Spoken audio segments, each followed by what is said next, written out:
From almost 1 year, the most influential leader in the West have repeated the same story. We can't have peace, negotiation or dialogue with Russia until they will remove their troops from Ukraine, so that we can return to the pre-invasion condition. But is this realistic? Is there a genuine will to help the Ukrainian population? And what exactly does it mean for the entire world? Welcome to Politically Fair. My name is Giovanni Basta, and in today's video we want to analyze if the strategy adopted by the West is actually working and possible. Is defeating Russia the solution to end the war in Ukraine? If we look at President Putin's speeches in the last 15 years, he has always advocated for diplomatic solution. As even President Macron highlighted, Putin's biggest concern is NATO expansion. The idea that Western weapons, missiles, and soldiers at a Russian border is scary, senseless, and full of questions. It's important to understand that in the 90s, NATO promised Russia to never expand 1 inch over Germany. This isn't part of the official document release, but it's fully present in meeting notes and politician declaration that confirm Putin's version of the story. As usual in our analysis, our goal is not to tell you who is right and who is wrong, but to offer you new perspective. We strongly believe that to solve an issue, it's very important to analyze the facts without censoring any, exactly like the propaganda of Russia or NATO are doing right now. Propaganda and slogan are not the solution. Discussion and acknowledging the problem are the key to a diplomatic way out. Let's start analyzing Putin's condition pre-invasion. President Putin's position pre-invasion are very clear. Donbass should be politically independent, Ukraine should remain neutral, and NATO has to stop its dangerous expansion. We want to highlight that since 2014, Russia tried to find a diplomatic solution, signing 2 Minsk agreements. But unfortunately, as we know, the political initiative didn't work. NATO kept expanding, and Donbass citizens kept suffering the oppression of the Ukrainian soldier. Therefore, in 2022, the invasion started. We aren't supporting the special military operation, but we want to acknowledge the facts and providing new perspective about the conflict. Our questions are, why the EU didn't force the Minsk agreement? Why the EU didn't request support from the UN soldier? In this way, they could create a safe zone in the Donbass. And why was America pumping money and weapons since 2014 into Ukraine? And how is possible that most of the population in Europe didn't even know that there was a war in Europe since 2014?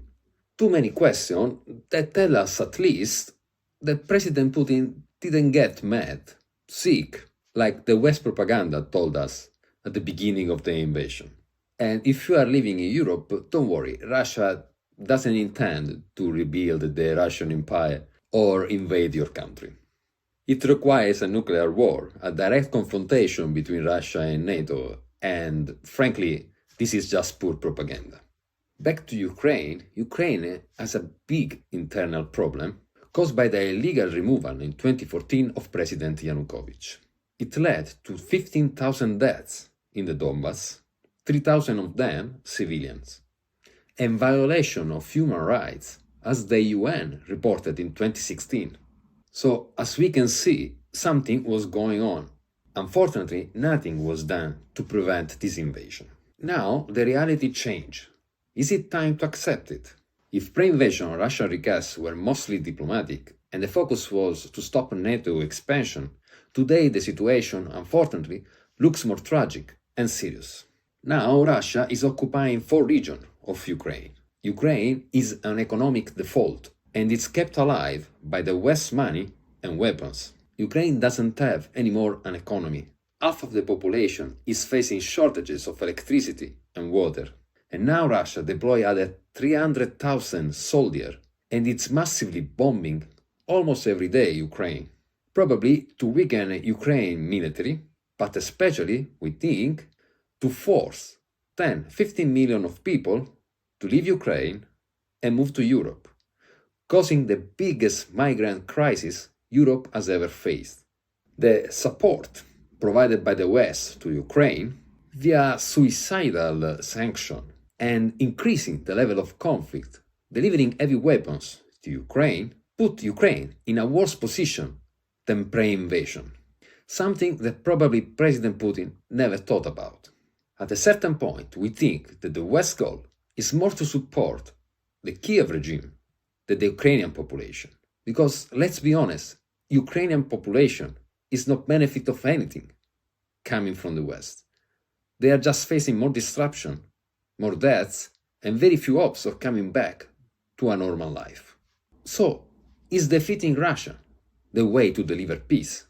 After everything we explained, Russia doesn't need a compromise. On the contrary, Moscow is preparing for a major offensive in Kiev. Ukraine desperately needs diplomacy right now. Because if Russia enters Kiev and the West starts to reduce its support to Ukraine, Ukraine risks its end. Defeating Russian military is pure madness. We say so because it's not only going to take years, decades to happen, but mainly because it passes from a nuclear confrontation that will end the entire world. And with all the respect for Ukraine, this is not even thinkable. At this point, we would like to ask your opinion about the West strategy adopted till now. But first, do you think that the West is really helping Ukraine? Or is this approaching destroying actually Ukraine? And a Russian defeat at what economic, but especially human cost, should come? How many hundred thousand of people needs to die or suffer until this one can really happen? The first Putin request pre-invasion was an independent Donbass and a neutral Ukraine. The situation today, as we have seen, looks much worse for Ukraine. What was preventable and possibly solved was through diplomacy, but the West pre-invasion and now decided that it's not possible to negotiate with President Putin. Zelensky even made a childish law that prevents him to negotiate with President Putin. So, was this war preventable? Yes, of course. How? If the West used and will use the most powerful weapon, diplomacy. It's unthinkable that after 10 months, not even one political solution or proposal has been prepared by the EU or the United States. The only one starting a negotiating table in Turkey was President Putin. That doesn't make any sense. The West can't ignore a superpower like Russia for decades. Russia started to warn Ukraine in 2019, amassing soldiers at Ukrainian border. And how the West reply, how they try to prevent the invasion. Well, believe it or not, NATO made 3 military exercises in Ukraine territory. Don't you think this is a provocation? How this can be good to build a good relationship with Russia? Especially after NATO betrayed the promise to don't expand 1 inch over Germany. In our opinion, a Russian defeat is not even an option because it passes through a nuclear war that only mad people may wish. Let's not forget that the 4 regions Russia annexed in Ukraine are now considered Russian territory according to the new law signed by Putin. Therefore, those regions followed the nuclear doctrine made by Russia. It's clear, according to us, that the biggest mistake was to avoid diplomacy and confrontation with Russia, especially because Russia waited 8 years for a reply from NATO that never came. The fact that the army confrontation reached this tragic level on the battlefield is another mistake made by the West. Pumping heavy weapons into the battlefield doesn't help the Ukrainian population. Instead, it escalates the conflict to a dangerous level, as we are unfortunately witnessing. Remember, in February, Russia didn't use this tactic of bombing with 100 missiles for the Ukraine. Even if the Ukraine should be able to push back the Russian forces. Anyway, the unanswered question pre-invasion will remain still open. How is the civil war going to end in Donbass? What's the solution? This is why we need diplomatic tables right now, because there are issues that needs to be solved. It's not just push away the Russian soldier. There are issues that needs to be addressed. For example, how is NATO going to solve Russian security concern, something so important that even President Macron brought to our attention. It is normal. A superpower like Russia cannot accept that NATO puts soldiers and missiles at its border. Why? What's the need? If you want to be friends with another country and have diplomatic relationship, you don't put missiles at its border. It's just crazy. And even if the Ukrainian will push back the Russian, don't you think that Russia will reorganize and reattack Ukraine like they did with Chechnya previously? We need answers, not weapons.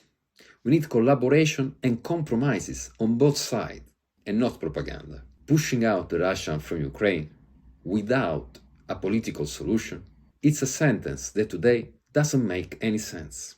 The biggest regret is that the West didn't act pre-invasion to avoid this escalation.